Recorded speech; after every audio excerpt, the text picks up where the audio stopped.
Everyone, नमस्ते। I hope हजुरहरू सन्चै हुनुहुन्छ होला अनि हामी पनि सन्चै छौँ। हामी चाहिँ आज छुट्टीको दिन बुढाबुढी मिलेर घुम्न जाँदैछौँ साथीहरू।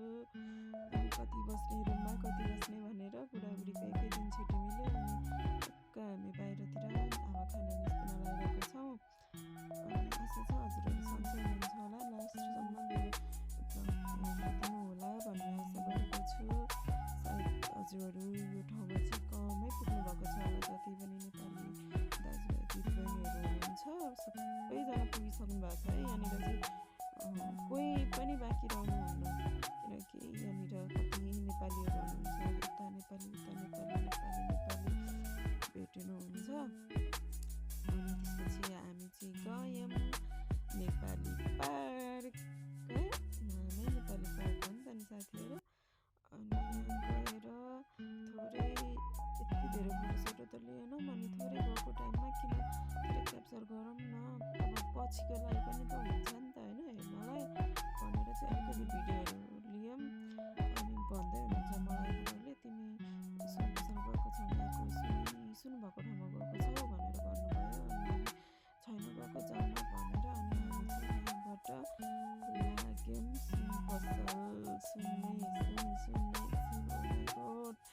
सुन साथीहरू, यति सुन हो यहाँ चाहिँ पुरै कपडा नै सुनकै हुँदो रहेछ साथीहरू।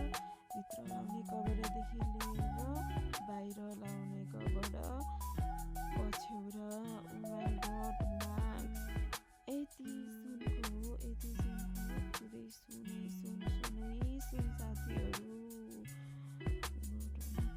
यस्तो सब हेरिदिरहेको, तर पनि मलाई त्यति धेरै रुचि लागेन, किनकि हामीले अब यो देखेको पनि नभयो होला, सुन जस्तो पनि नलागेको क्या साथीहरू। अनि मलाई चाहिँ बुढाले भन्दै हुनुहुन्छ कि यस्तो सुन भएको ठाउँमा ल्याइदिएर पनि आहा भनेर तिमी त अलिकति ह्याप्पी पनि हुँदैनौ किन भन्दै हुनुहुन्छ।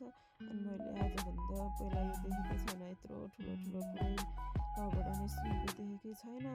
अनि के हो कसरी खुसी हुनु त अब भनिरहेको छ।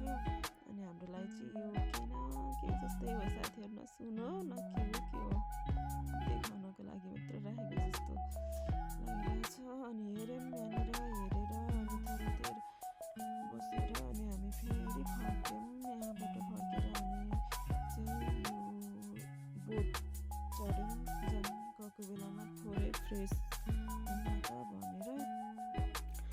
अनि यो बोट चढ्यौँ दुईजनाको तिरमा साथीहरू। अनि पुरा 5-7 मिनट घुमाइदिएर असुल गर्दो रहेछ।